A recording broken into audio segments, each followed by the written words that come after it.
And you paid him all up front? That's correct. Why? I know. Right? At this point, Never. I'd interacted Ever, with Chris, ever. and yeah. How did that go for you? This is the plaintiff, Timothy Curtis Johnson. He says he hired the defendant, a piano tuner, to install a piano humidifier called a Piano Lifesaver. And the guy's been giving him the royal runaround for months. The defendant scammed him out of $500, and that's why he's suing him here and now, in this court, today. This is the defendant, Christopher Friel. He says he made multiple attempts to set up a time with the plaintiff to install the Piano Lifesaver, but they somehow could never connect. He really wants to rectify this situation because one unhappy piano client is like having 100 unhappy piano clients in this day and age. He's accused of being out of tune with things.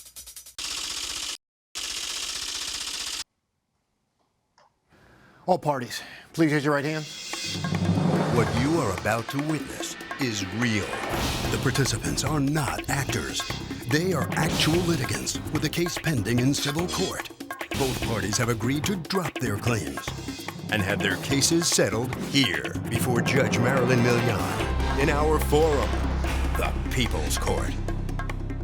The People's Court is now in session. The Honorable Judge Marilyn Milian is now presiding. Litigants have been sworn, Your Honor. Thank you, Douglas. You're welcome. All right, Mr. Johnson, you hired Mr. Friel to do what? To install a piano humidifier system into my piano here. And what is that exactly?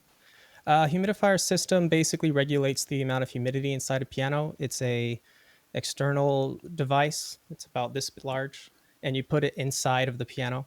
Okay, and how much were you paying him to do that? $500. Okay. How did you find him to hire him to do that? Did you know him from before? Did he come recommended? He came recommended from the store that I purchased the piano from. It's a local piano store here. So I met him through that store and that purchase. All right, so you actually forwarded to him the entire job was going to cost $500. Is that correct? Yeah, that includes the installation of the device and the cost of the device. Okay, and you paid him all up front? That's correct. Why? I know. Right? At this point, Never. I'd interacted with Chris, Ever. and yeah. Yeah. How did that go for you? Tell me. Well, after the payment was submitted on the November 13th, basically Chris had 6 no-shows where we scheduled, which you can all see through the text. And then he eventually arrived on December 11th. So this is 2 months later. And what did he do on December 11th? On the 11th, he claims that he has the device inside his car. He also in text messages says that he purchased the device and has the device. But basically on the 11th, he comes in. He says he wants to leave the device in his car for a bit and work on the piano and get it ready, I guess, for the install. When he's there doing that, eventually he says, hey, your piano actually needs a dowel, which is a wooden insert, because the piano's thinner than he anticipated. So he would have to show up the next day with the dowel to complete the install. So keep in mind, I've never seen the device, came in, said that. Then never heard from him again from there. And now we're here. Mr. Friel, what happened? You got full and complete payment for a job you didn't do. Yes, I've known Tim for a little while. I went over there. He has a beautiful upright piano. Unfortunately, when you have an upright piano and the humidifier system, you have to hang it over the whole bar, the whole pedal assembly and everything as well. And when you have a $20-something thousand upright, you have to make sure it's done right. And so if it's not done correctly, then that's just the way it goes on that end. Yes, I have had some no-shows, and I told him I apologize for that. But I've done 4 or 5 jobs prior to that for your piano to continue to work on it. Countless hours to be able to bring the action up to how you want. Tim is a great player and he's a great teacher. So yeah, as far as that goes, I do have the system. I do have that. Right. And I don't understand. Stop. November, he paid you in full to do a job. Why haven't you done the job? What is your answer to that? Truthfully, my uncle did. My uncle died literally almost about 3 weeks after that. And so since he was there, he lives up in Washington. So that was really hard on the family. We had to leave multiple times. But then also he doesn't mention the fact that he had to go and do jobs, or he had to be on virtual assistant to be able to do piano jobs or piano teaching. The problem is really it takes a little while to do it. You I'm know, sorry, it's I not don't like I see a can just single, install the yeah, system. I don't get you. Listen, this is a bunch of mumbo jumbo. The guy paid you $500 on November 13th to do a job. You didn't do it. You show up, you made appointments, because I can see it in the text. I I don't see install, anything about him being unavailable. I see you being no-shows. That's what I see over and over again. I see him being incredibly patient. I see him giving you another opportunity, another opportunity. I've got you saying your best, excuse me. I see you saying that your best friend died, not that your uncle died. Yep. Which is it, your best friend or your uncle? Both, literally a month apart. They were a month apart. Yeah, literally. Okay. Forrest Well, Robin, then, yeah, Timothy that's a reason McGowan. to miss an appointment and then text him and say, hey, I can't make it, something horrible happened. But what you do is there's 4 days where you don't even surface, where he just keeps going. You can't, and I don't even understand. Anybody else, Mr. Johnson, would have gotten angry sooner and just said stop. You know, at one point you actually offered to bring him an ounce of marijuana, right, for his troubles, because you've strung him along so much. You know, I mean, I'm looking at the text. There's not a single moment where he's unavailable. And no, as far as it goes, return the guy's money. Why haven't you returned the guy's money? Because otherwise, then you just look like a thief. Not a busy guy or a morning guy, but a thief, because it's since November and you haven't done the job. Show me proof you bought the humidifier. Okay. I can go on my phone and do that for Pacific Piano Sales. Yeah. Okay, so go ahead and take a look there and show me a receipt for even having bought the humidifier. I mean, I do maybe 40 a year, and maybe more, as far as the installs go. Okay, just show me one for November. Yeah. Show me a receipt that matches the November date where you said you were going out there to buy the humidifier right now. And I'm buying it in an hour. That's what you said. I'd like to see a receipt for November. Of course. Of course. I don't know what's going on. It shows 4 bars on my phone. I don't know what the fuck is going on. It's crazy. Crazy. Excuse my language. It's still saying no connection. What the heck is going on? Mr. Johnson, you don't think he ever bought a humidifier, do you? That's correct, Your Honor. You think he just pocketed your money? And why do you think that? That's I not the contacted case. Pacific Piano Sales, and I actually spoke with one of their employees. And as I submitted an email, he said his most recent transaction with Pacific Piano was July 21st. That's the last time he purchased anything from them. He did purchase a humidifier at that time, but that was months before our interaction. Additionally, a few corrections, if you don't mind. The piano is not a $20,000 piano. As you saw on the receipt, which I also submitted, it's a $9,000 piano. And lastly, he made a total of 2 visits to my house. The Grotrian? This Grotrian. And lastly, what? He made a total. Go ahead. He made a total of 2 visits to my house prior to the purchase of the device on November 13th. No, 4. Those 2 visits. 4 visits. You got paid $500 to put in a humidifier that you didn't put in. You went in, you said you needed a dowel. Why didn't you go back the next day? Because by then the funerals were well past. So why didn't you go back on the next day with the dowel and finish it and do the job? Oh yes, I mean I definitely want to take care of this. Definitely, yes, I do. No, that time has somebody else passed. put it I'm in. not asking you what you want to do. Yes. I am asking you, why didn't you on December 12th? I'd like an answer. Why didn't you go back? Why did you leave him hanging a 6th time? When you install the system, okay, it takes about 4.5 hours to 5 hours to install it. Plus, I have to tune it twice afterwards because it starts to expand, and then I have to go back the next day. He is actually a piano it's just too much teacher, work? and you can't be teaching work. piano. You can't be teaching piano. Yeah, that's why and installing why at the it's same so time. audacious that you have all these excuses. Because the guy would keep blocking out 4 hours for you, which he did 6 times.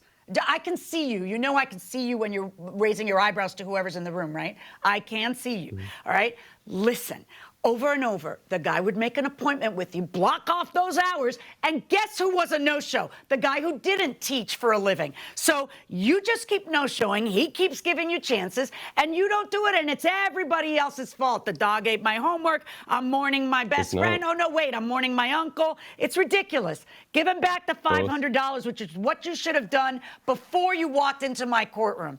Verdict for the plaintiff and the amount of the $500. I take it you've already hired somebody else to do this, right? Yeah, it's already done, Mr. and it Johnson? took about an hour and a half. Yes. Okay, so I'm going to order you to return the $500 plus prejudgment statutory interest from November 13th to now, plus, of course, your court costs. That's my verdict. Thank you, Your Honor. Thank you. So the plaintiff is finally going to get his $500 back. The defendant, Mr. Friel, this doesn't make your business look too good, you know? Too many excuses. What do you have to say? As far as it goes, I mean, every day I work, I have eight appointments a day for the last year. So, I mean, as far as it goes, I take care of every artist, and I feel terrible about that. And I really don't like that to happen. I do want to take care of Tim. And unfortunately, when you can't see eye to eye, anger happens. These things happen. But I'm glad that it can get taken care of today. Well, if you really had wanted to take care of it, you would have done it before he had to file a lawsuit against you. That's really the bottom line. Mr. Johnson, let me ask you, how do you feel about this? You finally got up the gumption to go sue him. You had to do that, right? Yeah, Chris is a very, very talented tuner, and I was really, really excited to work with him. He brought out a sound that made me feel like I could play the instrument even better. And I was really excited about that relationship. Chris, whatever is going on and whatever happened in your personal life that you couldn't make our meetings work, I really hope you get it together, man, because you're a really, really, really talented piano tuner. And the world of piano tuning, the world of piano is so fragile because of keyboards. We can't have this kind of stuff infecting it. You know, it changes kids' lives in a world where we're all addicted to screens. So I really, really hope, things get better. You're very complimentary to him. Thank you very much. Congratulations. Very interesting case indeed. Harvey? Well, Doug, this is a great example of what not to do. Never pay in full before a service is rendered. Let me repeat that. Never, ever pay in full ahead of time. And that's because the other person then loses an incentive to get the job done because he's got all the money. So pay 50% maximum ahead of time if you have to. And frankly, if you could pay less, I would advise that. But no way, no how, pay the full amount in advance. Marilyn, where were you when you first found out that you won an Emmy? Oh, I can remember it like it was yesterday. I was, we were watching Harry Potter with our kids. That could have been any night. I know. And I was washing dishes. It was really glamorous. I was in pajamas washing dishes. And my executive producer called and said, "Hey, congratulate me." I said, "Why?" He goes, "I'm an Emmy Award-winning producer." And then I said, "Oh, that's great. And then I realized what he was saying, that the show had won an Emmy. That meant you won an Emmy, That I, too, was an Emmy winner. Yeah, it was a lot of fun. Oh, that was your first Emmy, That's right? the first Emmy. Do you remember where you were the second one? I do. We actually, we went to California for the second one, and we won that one. Yeah, that's right. Yep, and, yep. of course, the third one, which we will call the COVID Emmy. I'm actually going to make a little mask for that Emmy. This is the plaintiff, Keith Wilson. He says he rented a room to the defendant, and the guy abruptly stopped paying rent to him. He's tried everything under the sun to get this guy to pay up. He hasn't, so he's suing him for the $1,455 he's owed. This is the defendant, Hessoid White. He says he was all caught up with the rent after falling behind when COVID hit. But he was fed up with the plaintiff's rude attitude, moved out, and owes this man nothing. He's accused of skipping out. All parties, please raise your right hands. Welcome back to the People's Court. Next case on the docket. The plaintiff says the defendant knows of money, and all he's getting is the runaround, and he's had it. Now, the defendant says the plaintiff is as rude as they come, and he owes nothing, and feels the judge is going to agree. It's the case of premature withdrawal. Thank you, Douglas. You're welcome, Your Honor. Okay, Mr. Wilson, you were renting space to Mr. White. Tell me what kind of place this is. Was that your home? Do you rent out different rooms to people? What kind of place is this? Yes, it's my home, and we do rent rooms out to different people. Okay. For how much a month? I believe it was $475, $485. $485, Mr. White? Yes. Okay. And according to you, Mr. Wilson, he didn't pay you June, July, August, or September, correct? Correct. When did he move out? The mid-September. Okay. And what would he tell you? What excuses was he giving you for not paying you rent? Kept saying they messed up his check. He didn't get his card. He was telling me every excuse under the sun. And I knew it was bull. But you know what? I was going through some grievance because my mother just passed, and I wasn't really going through a lot, and I just really wanted him out, just get out. Finally, I seen him outside with him and his mother and somebody else moving out, and it was like right around my birthday. That's why I remember so good, because thank you for my birthday. Thanks for my birthday present. Okay. So according to you, he moved out in September. And then he left owing all this rent. Now, he did have a security deposit of $485, correct? Yes, he did. Okay. So my question to you, Mr. White, he says you owe him all this rent. What's your answer to that? I don't believe I do. Actually, I left out the middle of July, and I did pay him 4 months of rent. That's including the security deposit for March, April, May, and June. And July, he used for my security deposit for July. Can you prove you moved out in July? I cannot prove I moved out in July, and I cannot prove that I paid June because he didn't give me a receipt for June.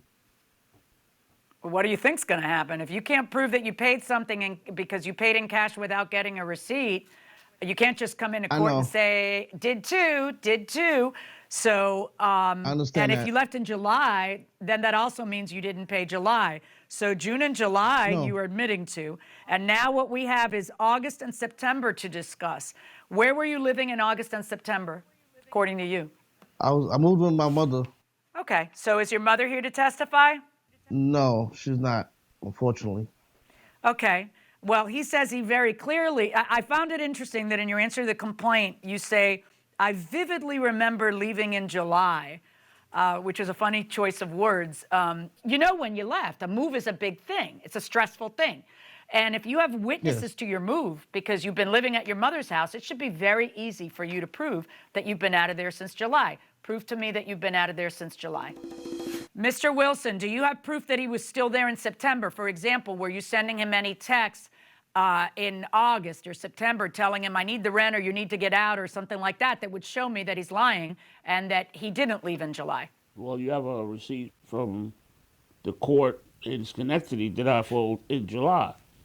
Right. So you filed the eviction in July, or actually you filed the paperwork to start the eviction in July. And what it actually says is you have until August 31st to get out. And then what he does is he leaves in September. It makes sense to me. But I'm asking you, do you have any text between you and him that would show that he was still there in August? No, I don't. Okay. Do you have any text between you and he? I erase everything because my phone doesn't store that much, so when they leave, it leaves. Okay. But I know not to now. Yeah, either that or just, you don't have to store everything. Just take a picture of it and email it to yourself, and then you can get rid of it so that you have the proof.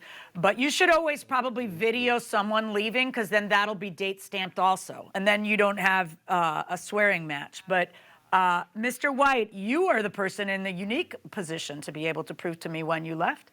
And you are certainly not doing it. If your defense to owing the rent is, oh, no, I left earlier, then you're the guy who has to prove it, and you haven't. So I have June, July, August, and the security deposit covering one of those months. So what is owed is 3 months' rent, and I'm finding in favor of the plaintiff and the amount that he is suing for of $1,455. Pay the man, Mr. White. So the plaintiff prevails. Mr. White, the defendant, judgment day has arrived, so to speak. You got to pay him $1,455. What are you thinking? I wish that I had my evidence to prove my side of the story. Well, you didn't, and that's really what cost you the Yes. case, at least partly of it, you know. I understand That's now. about it? All right. Yes, Cost you unfortunately, dearly. but- 1,400. I wish the best. All right. Well, good luck to you. Mr. Wilson, this has been a rough road for you. I know you said his moving out was like a birthday present for you. Yeah, I sure did. I wanted him out.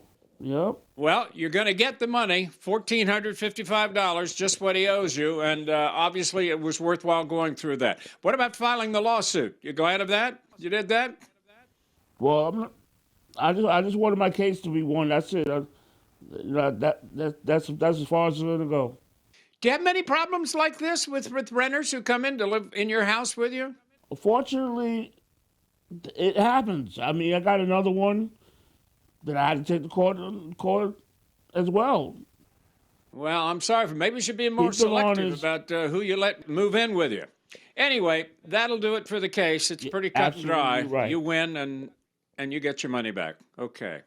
Well, congratulations. Okay, Doug, here's the thing. If you are a tenant and you are moving out, you got to let the landlord know in writing when that move out date is, when you actually moved out. This is a good example that if you don't do that, you just leave, then all of a sudden it's loosey-goosey and the landlord's going to say, no, he left later and therefore he owes rent. You got to put it in writing. That is the cardinal rule in most of these cases. Hey, judges, to each of you, are you a pessimist, optimist, or realist? Question from Amy. Well, I would say that I'm a glass half full kind of guy, so more of an optimist most of the time. I think you're going to see it a little bit differently, and I reserve the right to have some rebuttal to whatever the hell you say about No. You are, no, I think you're an optimist. Yeah, I am. I mean, they say optimists look at situations and they see an opportunity, and the pessimist looks at a situation and sees the dangers that lie. Let me rephrase that. I think you're a happy pessimist. I don't think you're an optimist. I think you will look at a situation and the kids make fun of you because you'll go nuts. This is a disaster of biblical proportions. Yes, I do. Like you do have a tendency to somebody spills overreact. something. Right. Somebody just spilled a glass of milk and you go. That happens. But you do look optimistically at what might happen tomorrow, I guess. Right.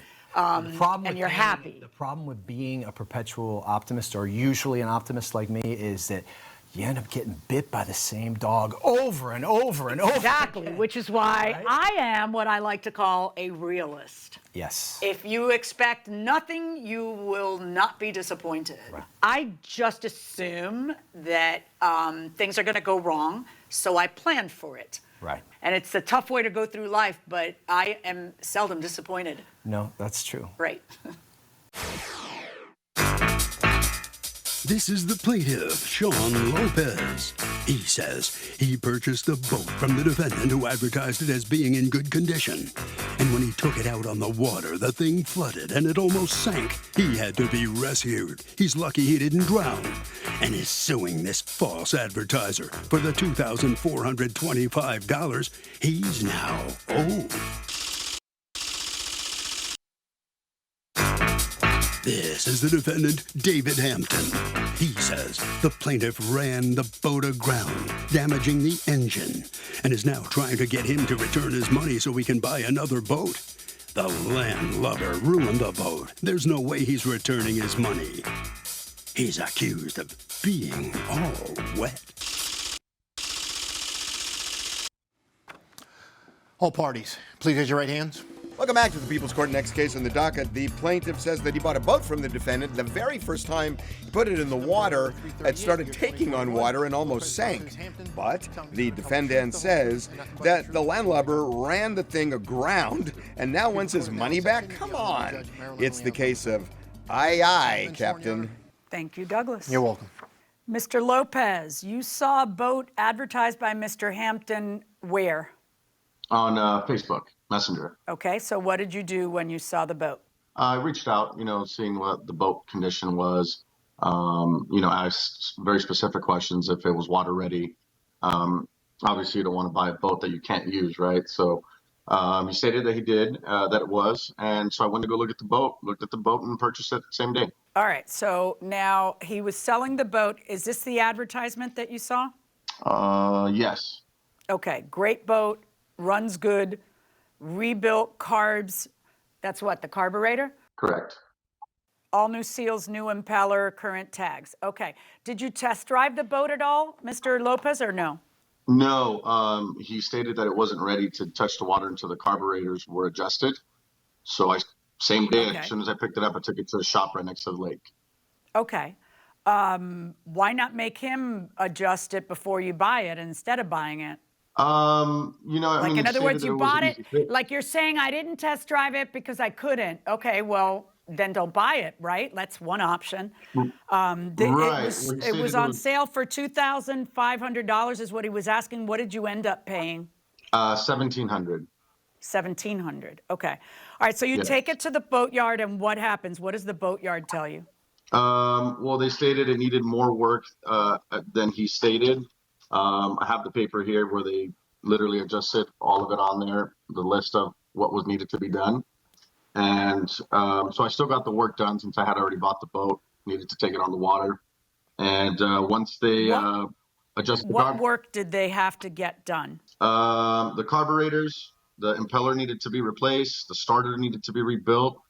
A compression was done to make sure the engine. Okay, is this the document that you were holding up? That's correct. What work did you actually get done? All of that. They just crossed it out as I paid them. All right, what did you pay them? That's the total right there, $1,220. Is there anything that Mr. Hampton represented? The basis of your lawsuit is what? Because you know this is a used boat and it's an as-is sale. Your bill of sale specifically has the words as-is. Even if it didn't, by default, under the law, it's as-is. And as-is has a meaning. You feel that he lied about something. What was the something he lied about? Well, around the engine, I sent some pictures in, or around the seal, it was caulking was used to hide it as far as the leaks of the water, which would cost about $3,500 to $3,800 for it to be fixed. And you could clearly tell that it was coated to cover it up, which is what was the main Show me what it is I'm supposed to see. Go ahead. That you see the red and white. It was all covered in white. Yeah. And then once we took it out, you could tell it started peeling off with its original painting.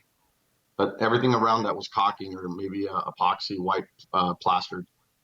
Right, but that's visible to the eye. There was no this is a really, how old is this boat, Mr. Hampton? I believe it is 1967, if I'm correct. Sean, if I'm correct, I don't have. Yeah, it's 76 Tahiti. Yes, correct. 76. Yes, All right, ma'am. and these pictures are showing what is it like? He's got his thumb here and some red, and what's going on there? Yeah, so that's it. Mr. Hampton, Mr. Hampton, what's going on there? Mr. Hampton, what's going on there? When I purchased the boat from a gentleman up in north of Bakersfield, that was on there. So when I bought the boat for myself, I bought it for $800. That was already on there, and what I did was reseal it, and so I did put extra caulking on the outside of that. But that red caulking was already there when I purchased the boat. Okay. And for the epoxy, I placed that epoxy on at Mr. Lopez's house in front of his apartment when we were there. Okay. Mr. Lopez, you call Mr. Hampton when you take it to the boatyard and you ask him to help out with the repairs, correct? Yes, with the carburetors, because there was apparently 2 versus 1. And I had already paid for most of the other stuff that was on that list that you presented.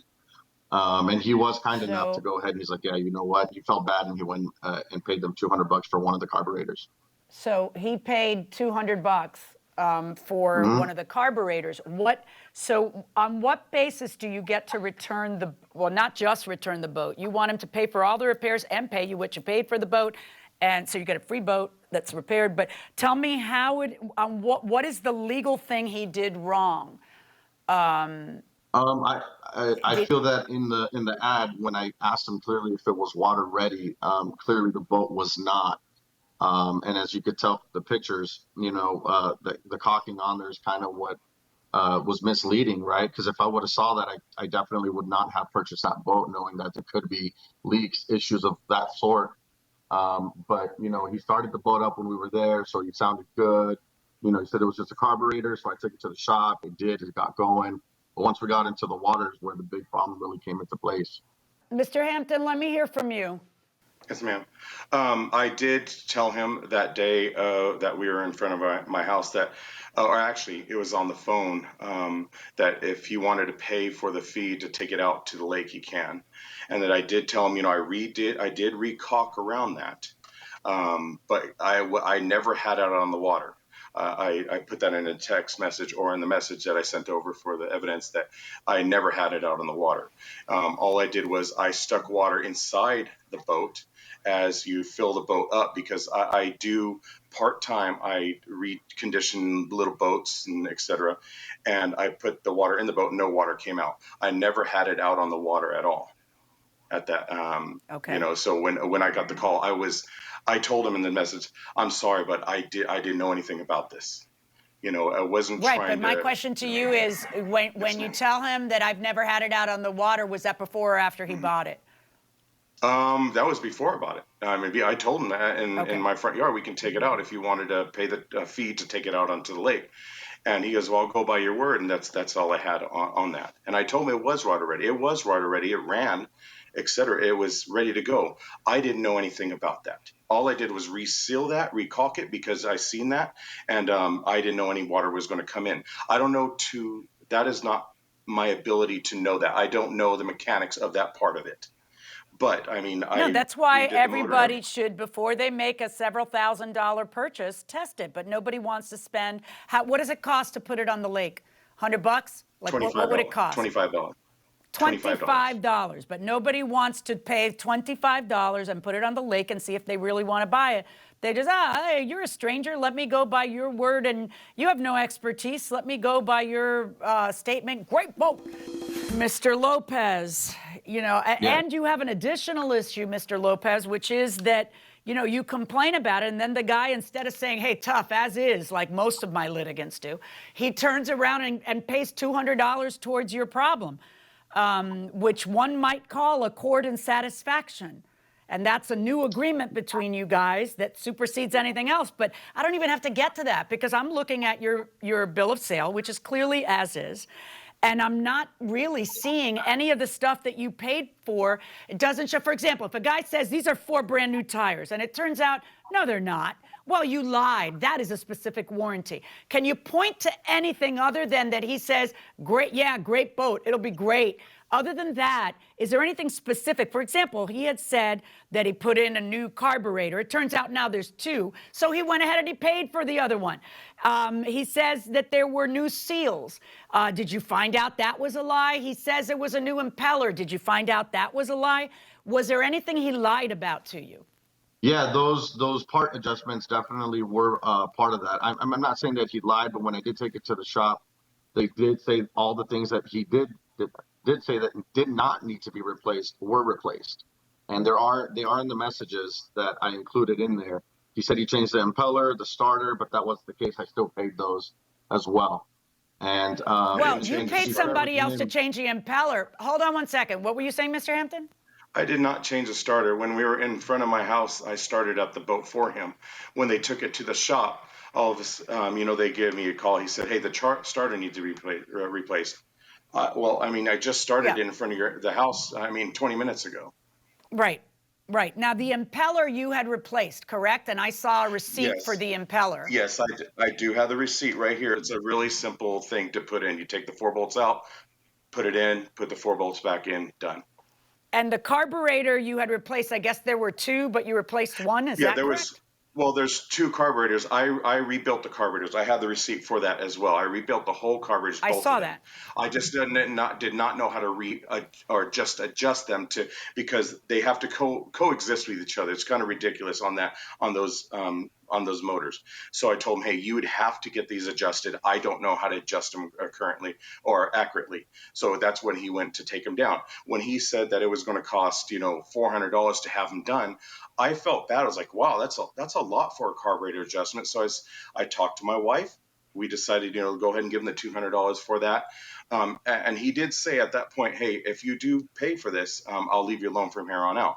And that wasn't my decision. That wasn't my turning point. I just decided to help him out because, I felt bad for I thought it was going to only be about $60 to do that. Yeah, I got to tell you, Mr. Lopez, you got more than most people do who don't bother to test drive a boat, buy a used item, negotiate it down by $800 by like a third, and then complain later. This is an as-is sale. You should have test driven it. Anything. The essence of as-is is not that both of you were wrong. It's the buyer who needs to beware. That's the saying. Buyer beware. Right. It means you got to know what you're doing when you do it. So if you, like many litigants, don't want to have it test driven, don't want to have an expert look at it, that's fine, but then it's on you. You can't complain about it later. My verdict in this case is for the defendant. Great. Mr. Lopez, what do you think about it? How do you feel? I feel a little disappointed. I should have at least been reimbursed for the parts that I paid for, as in regards to he said that he did. But at the end of the day, it is what it is. Well, you heard the judge. It was an as-is sale, and like a used car, you kind of get stuck on that situation. Did you really have to be almost rescued from the boat? Really? Did you come close to drowning? Yeah, there was a lot of water coming in. That's for sure. What about the boat now? Well, it's sitting in my driveway. Just got to get rid of it. Oh, you're going to sell it or fix it up and use it? Can't do that. I wouldn't do the same thing to anyone else. That wouldn't be fair. All right. Well, sorry you lost the case, but you learned a lesson, and that's it for that. Definitely. Mr. Hampton, it sounds like you tried to be pretty decent to him, Yes, I tried to be. And then what wasn't brought out in the case is that I went over to his house several weeks later and helped him replace almost everything on the trailer for that boat and helped him do a few other things on the boat. I spent the whole day there helping him on that, not expecting for that to happen, what happened to him. So I had no idea about that. If I knew that was happening, I would have never sold the boat until I got it fixed up to literally have it go out of my driveway. All right. So I am sorry to him that those things did happen, but what am I to do at this point? All righty. Well, you did your best. All right, that's it. So you're free and clear. And that'll wrap it up for the case, Harvey. Okay, Doug, here's the thing. When you buy something from a private party, you don't automatically get a warranty the way you might get if you buy it from a merchant. And when you buy it from a private party and it's an as-is sale, the only way you can undo it is if there's fraud. If the boat is crappy and doesn't work, you're out of luck. Marilyn, what is your favorite part about being an empty nester? Oh, let me count the ways. I miss my children. I love them. I really do. But we visit a lot. Here comes the but. Okay. But it's kind of fun to have your life to yourself again, isn't it? Like we go out. My favorite part is that we go out on weekdays now. My favorite part, apart from not having to wear pants all the time in the house is a little more peaceful. It's kind of chaotic with three young women. And neat. It's neater now. Much neater. Things aren't laying around, and so we're probably not supposed to answer this way. I know, right? Kids, I don't really mean it. I don't really mean to hurt your feelings, but some stuff. Stuff is very positive. It's kind of nice. It's a little quieter. You have a little more free time, a little more quiet time, and a little more time with each other. A little more fun time. More fun time, definitely.